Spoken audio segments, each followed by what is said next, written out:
Wait for a few people to join, but we are live here in Tampa at the NCAA Volleyball Championship. Michella Chester with Emily Ehman. This is weird, Emily.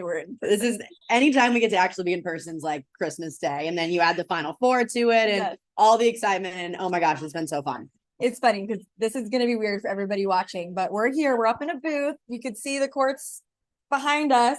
And we had to figure out a way to do this next to each other. We're normally on different screens. So today's media day, and we've been up to so many things. Emily, what have you been doing today? What's it been like? Yeah, so I'm here for Big Ten Network, so I'm from Nebraska. So we got some interviews with some players, talked to Becca Alec. I also made her act like she was trash talking me across the net. And I mean, literally the funniest person alive. So that was an absolute blast. Got a good interview with her, got a good interview with Izzy Ashburn from Wisconsin as well. Went to the pressers, got to hear what each team had to say kind of ahead of their matchups, what they were thinking about, and then just watching practice, which is, some of the most fun parts, I feel like, of covering these teams as you get to go to the practices. And the Final Four is fun because, fans get to come here too, and they get to like see their teams in action when they never really get to see them during practice. So it's been fun just kind of bopping around and talking to fans and seeing you and all the teams. It's been a lot of fun. All the teams are coming in and out. And I don't know about you, but we've been having fun about our bracket picks because we have to post our brackets live, and then you see the teams in person, and we're like, "Hey, like hello, thank you to be here." Sorry, but it's been fun. We've been poking around with it. How's your day? This girl is a busy bee. We've been, just grabbing interviews when we can, getting ready for this. We've been, making TikToks, joking around. It's been a lot of fun. We've got a lot of fun stuff planned, previewing the games, but that's what we're gonna do. So we're gonna preview the games, and we're gonna start with Pitt versus Nebraska because that's the first semifinal matchup tomorrow. I think this is going to be a good one. I'm so excited to see this. These are two of the best defenses in the country. Yeah, I think that's the number one thing I'm looking at. You have two teams that just are able to gut it out defensively. And, the question for both is who can kind of outlast who. They get it done in a little bit different ways. Nebraska doesn't necessarily have the exact same block as Pitt. They kind of rely on that backcourt with, Lainey Choboy, Lexi Rodriguez, and even their hitters that are back there are basically two liberos. They're so good defensively. So I'm kind of excited to see that tug of war of defenses, and especially for Pitt up front, being one of the best blocking teams in the country. It's going to be a test for some of Nebraska's hitters. But I think what we're going to get out of that matchup is just really long rallies and a lot of really scrappy play. Yeah, and then you think the second thing to look at when it comes to that matchup is both teams heavily rely on their opposites. You've got Merritt Beeson for Nebraska, Olivia Babcock for Pitt, who just won National Freshman of the Year. I think really deserving for her. She said that she cried when she found out because she was like, I just feel like, not that she didn't deserve it, but she was like, I just can't believe it happened. Like, I didn't even know that I was going to play college volleyball. And here I am, my first year in at the national championship and winning ABCA Freshman of the Year. So that was cool to hear from her. But it's also like what makes the sport so exciting is you have players, I think of like an Olivia Babcock who's like, I didn't even know I was going to play college ball. Like, and now she's just out there balling out. Or even, we think about a player like Jillian Gillen, who was like not even 5'7", barely even recruited. And then, is now had played in a regional final rather. So it's been so cool to see like those players that maybe didn't have the path that they thought, but still getting to the top and being so excited for themselves and proud of themselves. And another thing about this matchup too, that I saw you tweet about, and I didn't even really think about it first. There's so much youth on both sides. You think about Pitt, they lost most of their team from last year. They bring in Olivia Babcock, Tori Stafford. These are freshmen that brought them to this point. And then Nebraska. Yeah. I mean, how is the youth going to match up? I think it'll be interesting, from Pitt's perspective, I think they've steadily gotten better as the season has gone on. And Olivia Babcock, especially recently, has been outstanding. Her and Tori Stafford, I mean, two of the best freshmen in the country, obviously, Babcock winning that Freshman of the Year award just proves that she belongs to be in the conversation with not even just the best freshmen, but really the best players. And then you look at a Nebraska team that I think starting off, they had an easier schedule to start rather than Pitt, who just goes through a gauntlet during non-conference play.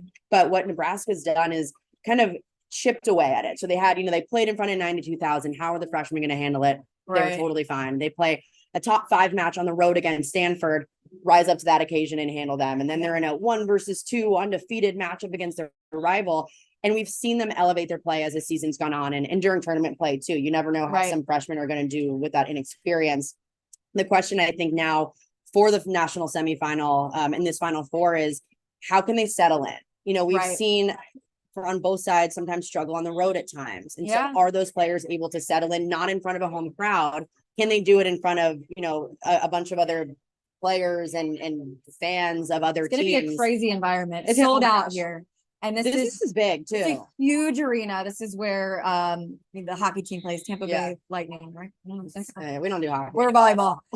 Just forget about that. But it's a huge arena and it's completely sold out. It's going to be so much fun. Yeah. I'm excited to see how the freshmen do it. You always talk about Nebraska. They play like they've got nothing to lose. It's like freshmen, they're like, we're just playing to have fun. And Olivia Babcock's the same way. She went when I asked her the difference between her good games and maybe her not so great games, she's like, it's just when I put pressure on myself. Yeah. And the next game, she had a bad game in the tournament, and then she came back the next one and was like, I just had fun. I didn't care. I mean, they all went in the bathroom, they screamed, and then they came back and they beat Louisville in a reverse sweep. So that's how they play, and that's how both teams play. So I just can't wait to see it. I think too, when you talk about freshmen and that inexperience, it's been really fun to watch some freshmen this season, because I feel like you could go one of two ways. You could be, scared to take those big swings and scared to go up against some of the best blockers in the country. But at least the freshmen that are in this Final Four right now, like, they just don't seem scared. No. You think and see Harper Murray going up against a player like Anna Smrek, and she's just wailing away, not afraid of anything. So I think it also plays out, and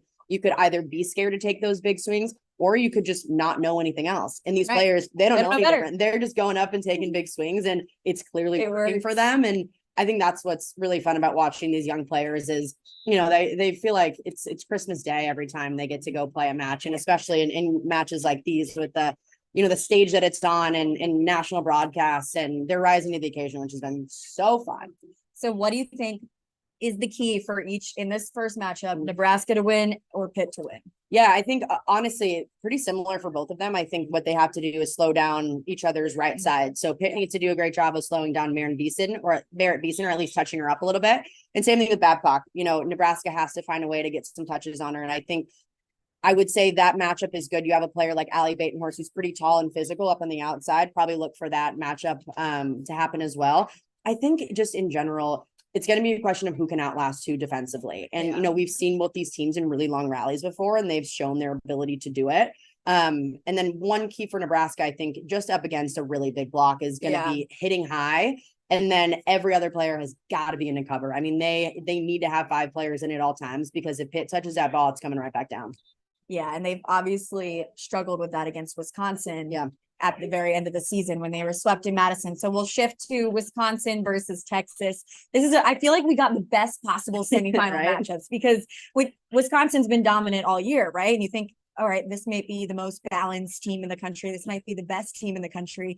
I think Texas matches up really well against them. Yeah, I think it's funny covering Wisconsin during their regional. I think the big conversation was, okay, Wisconsin's the most physical team in the country. So what can beat that? Yeah. Speed. We'll see. Oregon, who has literally the fastest offense on the planet. It's very much, if you watch a professional game, it's like Japan. Like the ball, when it fires out, is so fast, and even seeing it in person was like faster than I saw on tape. Right. And so I kind of thought Wisconsin might struggle, and that might be their toughest test. And, they obviously were a very tough test for Wisconsin, but what we found out was it's not speed. Like, speed isn't going to do it. So the number one thing you're going to have to do against this physical Wisconsin team is out physical them. Is be physical and be more physical than them. And Texas matches up really well in that sense of they have great blockers all around. We talk about Asia O'Neal so much and what she does and how she affects the game defensively. Of course, she's one of the best, if not the best blocker in the country. But then they have other players. Even a player like Molly Phillips, who I think does a phenomenal job shutting down opposing outsides. She's huge up there.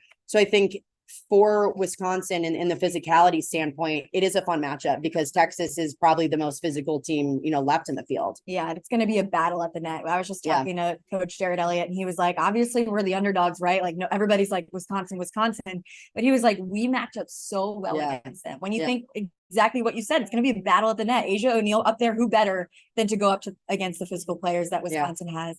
And then you think about Texas is going to have to Maddie Skinner is going to have the game of her life. Yeah. As she's been doing. So I would not count that out. I mean, she in the postseason is unstoppable. Yeah, and I think what she's done really well in the postseason so far is not be afraid to take those really big swings because they're paying off. You know, she puts up 24 kills and then 26 kills. I think she needs to go into this match the exact same way as she approached the others. Like, I need to not necessarily carry my team because Texas does have balance at times, but they do become pretty reliant on her. And I think she knows that. And so, you know, sometimes that can put pressure on you, but it also can give you a little bit more confidence of saying, okay, I've done this before in these really big matches. I have the ability and the confidence to take these big swings. So when she sees a player like Anna Smrek, who's standing at 6'9" in front of her, she can't be hesitant. You know, she's got to go up and take those big swings. Of course, work some edges, maybe a little bit more than you would against some other blockers, but I think she has the volleyball IQ to do it. And obviously we've seen her this tournament. She has a talent to do it. Yeah. And since she's gone 6 rotations this year, she's just improved so much. Her back row attack is really insane. And that's what she said she's most proud of. So that's the thing, is like, even when she gets into those rotations, she can still do a lot of damage. And that's why she's been so successful this season. And the thing that I was just talking to coach, like I said, and he was like, she doesn't care. She doesn't notice that she's putting up 20 kills. All she sees is next ball, set me again, set me again. And then you got Sarah Franklin. Oh yeah. Yeah. And to your point on next ball, I think when you talk to these coaches, especially later in the tournament, what they tell you is our team has to do a good job of having a 10-second memory and forgetting them, like the last play. If you got a crazy kill or crazy stuff, that's great, but we have to move on because the other team doesn't care. You know, they're going to come out with firepower and we have to be able to move on from those. Maddie Skinner does a really great job of that. She really does. And then you have Sarah Franklin. I mean, come on, you watch her and like your jaw drops. And it was so fun watching her during that regional against Oregon because not only was she, of course, great offensively, we've seen her do it all year, but man, her defense, the save, the everybody knows what play we're talking about. Yeah, I mean, it was also her like bodily awareness to not just get the ball up, but she knew she had to bring it back into the court. So she couldn't use like an open palm and she punched it. And it was just like, oh my God, girl. Like, she's unreal on both sides of the ball, does an incredible job. And I mean, what a joy for her playing in her home state, you know, back at home in front of, she's like, I have so many friends and family coming. Like, I feel like everyone here is going to be rooting for her. Yeah. And just her story, you know, coming back from the summer of being told she may never play volleyball ever again. To winning Big Ten Player of the Year, to probably being a front runner for National Player of the Year, announced tomorrow. And, you know, we'll see. I think right now she's playing like the best player in the country. And what she's done for this Wisconsin team that's very balanced, is she's provided an outlet when they need it. And maybe they can't have that balance. They know they can go to her to put a ball down if they get into a sticky situation. Yeah, and I think they used to be a little bit more balanced at the beginning of the year. And then as it went on, they were like, all right, let's go to Sarah Franklin, which makes sense. But yeah, when you think about the National Player of the Year front runners, you think Kendall Kipp, Maddie Skinner, and Sarah Franklin. And then there's two that are going head to head in a matchup. So what more can you ask for? But I think Sarah Franklin is definitely a front runner. Yeah, so I mean, it'll be fun in this matchup because it's such a battle of heavyweights. You know, it's going to be like blow for blow, whether it's offensively or defensively. Someone gets a stuff, the other team's probably going to answer with the exact same thing. You know, Skinner goes for a kill. Something's got to give, but what is it going to be? I think, you know, if one team is able to take them out of their rhythm, and I think maybe that's where Wisconsin might have the upper hand. They're a very good serving team. And I think we've seen Texas be pretty shaky in their service from time to time. Right. So serving, I know, is a really big focus for Wisconsin, as it always is with most teams. Yeah. You know, they'll tell you serve and pass till the day they die. But in this matchup, it's really important getting either team really out of their rhythm. So what do you think is the key for Texas then? Yeah, I think Texas, similar to what I was talking about with Maddie, I mean, this whole team has to swing high and hard. You know, it's not just Anna Smrek and Carter Booth. Like, they have an entire front line that is a wall up front. So if you're a hitter going up against that, the only thing you can do is swing high, hard, swing for edges. That's the number one thing for Texas for sure. And to be fair, Wisconsin as well, the same side. They got to be able to swing high and hard against a good blocking matchup. I think serving is going to be really important for Texas because it's really difficult to get Wisconsin out of their rhythm. But we saw during that Oregon game and the one before it as well against Penn State, they can struggle from time to time in serve receive. So I think, you know, serving is important for both sides as well. And I think they got to at least touch up Sarah Franklin. You know, you're not going to stop her. She's going to get those crazy cross court kills where she's going sharper and sharper and sharper. But you have to find a way to at least touch it up or at least get some kind of a touch on it. It's going to be a slugfest. I think it's going to come down to just who wants it more. Yeah. Like, honestly. And when like Texas, both matches. Right. That's what makes these semifinal matchups so good. But when you think about Texas, I know we all thought that Tennessee matchup was going to be a really good one. And obviously it lived up to that. It was a 5-setter. It came down to the last point. But they just showed so much fire. They were like, we're not losing. And then going into that Stanford matchup, I was like, there's no way Texas loses. Yeah. Like there's no shot that they lose because they just wanted it. I feel like when you have teams that are not only playing their best, but also like get those really crucial wins in those big moments, and they're able to win, turn just 1 or 2 points that ends up being a match, which, is the difference between whether you win a national title or not. They've proven that they can, outlast other teams and really close, which has been impressive. So those are both semifinal matchups. Obviously, we've got really good ones in store. Let's talk some potential championship matchups. So both of us picked Wisconsin and Nebraska to face off for 3rd time in the championship matchup. So that one would just be for the ages. Oh, I mean, like when you think back to that 2021 national championship and just how much of a slugfest and back and forth it was, and the amount of highlight plays that we saw from that matchup specifically were just insane. And you have, 2 in-conference rivals who, go at it 2 times a year, and it feels like a bloodbath every single time, from the same conference. I think that's what makes it fun is I'm not saying like these teams hate each other, but they don't like each other. They don't want to play each other. Deep. Yeah, it goes deep. So, and even the fan bases too, like everyone's been trash talking online for the whole week, which is fun. Like that's what we want.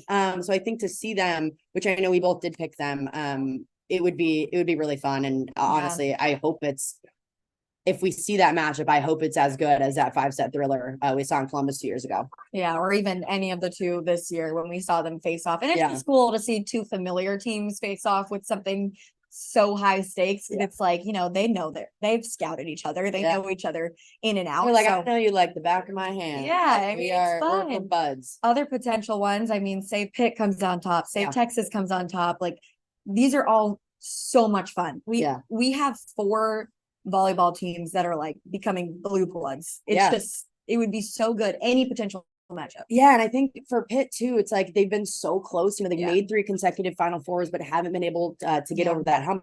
Players that have been there since the start of that. And, for those players, they want to go further. You hit to a point where, you're excited to be at a Final Four, but for your 3rd time, you're like, dang, I want to move on to Sunday. That's 3 years in a row. They're the only team to have made it here. Which, they're obviously psyched about, but they're like, we want more than this. We want to hoist up the trophy. We want to get to that national championship match. We don't want to go home after the Thursday. So I think for these players playing with that chip on their shoulder, and having, some of those experienced players in there, whereas, Nebraska is a team of freshmen. Of course, they have Lexi Rodriguez and Allie Bates-Norris who have been there and done that in the national championship. But man, I mean, it's going to be fun to kind of watch that youth play out and see for Pitt, those players that have been there, like, hey, can we finally do it this time? Right. The players that have new ones, obviously all those freshmen. Emma Monk's transferred in. This is her very first NCAA tournament, which I didn't even realize until I was talking to her earlier. I was like, she's never, but if they get in, she said she's played Wisconsin 9 times in her career. When she was over in Michigan, which is fun. State, so I feel like for a lot of these teams too, even Wisconsin as well, they take Sarah Franklin. She's never been to a Final Four. And Tammy Thomas-Ilar, I've never even been to a tournament as well. Right. Watching them go through the tournament and, selection Sunday was like a kid in a candy shop for all them. They're just so psyched to be here. And then the fact that Texas has a chance to defend their title with almost an entirely different team. It's a different vibe for them because you think last year they were supposed to win. They had Logan Eggleston. It was like, if they didn't win, what are they doing wrong? Whereas this year they're the underdog. So it's a different vibe for them, but they like it. Isn't it crazy calling Texas the underdog? Yeah. Like, I know it's stupid. I know Jarrett said it, which is funny, but he said it, not me. He said it. For the Texas fans in there, don't get mad. But yeah, we've got 2 really great semifinal matchups tomorrow. Thanks for tuning in, and we'll both be here covering it, but together finally in person. But thanks for tuning in, guys, and we'll end it right there.